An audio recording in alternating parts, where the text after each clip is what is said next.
जरिए पर राजा सुता नहीं दे, तो से जरिए पर राजा सुता नहीं दे,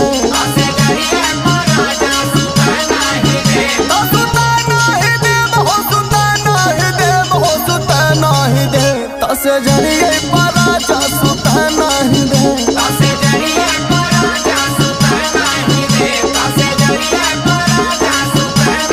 अच्छा ठीक है, चल नाराज मत हो, आगे से जवन कभी तोरे वाली होई ना ना